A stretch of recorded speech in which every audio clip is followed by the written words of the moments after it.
Listrik merupakan energi yang penting dalam kehidupan manusia. Listrik digunakan dalam kehidupan sehari-hari manusia. Contohnya seperti menyalakan lampu. Di Indonesia masih banyak daerah yang belum terjangkau listrik. PT PLN Persero mencatat bahwa sebanyak 4.700 desa di wilayah terluar, terdepan, dan tertinggal belum menikmati listrik. Berdasarkan data Badan Pusat Statistik tercatat, masih ada 65% desa di Papua yang belum teraliri listrik. Kemudian Nusa Tenggara Timur dengan 58%, 48% desa di Maluku, lalu di Sumatera Barat dan Kalimantan Barat. Masing-masing sebesar 42% dan 41%, dan masih banyak lagi.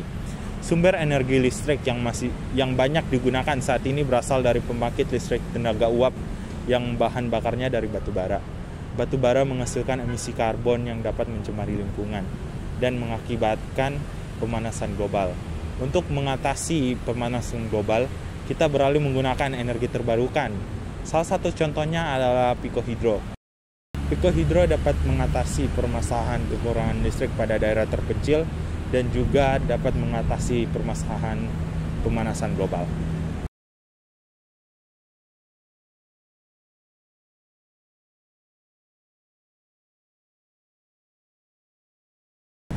Mengapa harus menggunakan pikohidro?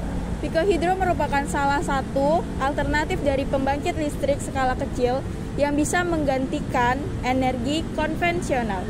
Pikohidro sendiri hanya membutuhkan jatuhnya air dari ketinggian. Nah, selain itu, pikohidro mudah dalam pengoperasian dan perawatan serta tidak menggunakan bahan bakar fosil sehingga tidak menghasilkan emisi karbon. Daya listrik maksimal yang dapat dibangkitkan oleh pikohidro adalah kurang dari 5.000 watt. Walaupun pikohidro merupakan skala kecil, tetapi pikohidro dapat melistriki sekitar 20 kepala keluarga. Lalu, bagaimana cara kerja pikohidro? Pikohidro menggunakan turbin sederhana, mudah dipasang, serta ramah bagi organisme air seperti ikan. Pembangkit listrik tenaga air skala piko pada prinsipnya memanfaatkan beda ketinggian dan jumlah debit air per detik yang ada pada aliran sungai. Aliran air ini selanjutnya menggerakkan turbin, lalu turbin menggerakkan generator, dan generator menghasilkan listrik. Turbin air ini sangat cocok untuk diaplikasikan di sungai atau pada saluran irigasi yang memiliki terjunan sekitar 1,5 meter atau lebih dengan debit air lebih dari 0,25 meter kubik per detik. Dengan menggunakan pembangkit listrik tenaga pikohidro, kita dapat mengurangi emisi karbon yang dihasilkan dari penggunaan energi konvensional seperti batu bara yang dapat mengakibatkan pemanasan.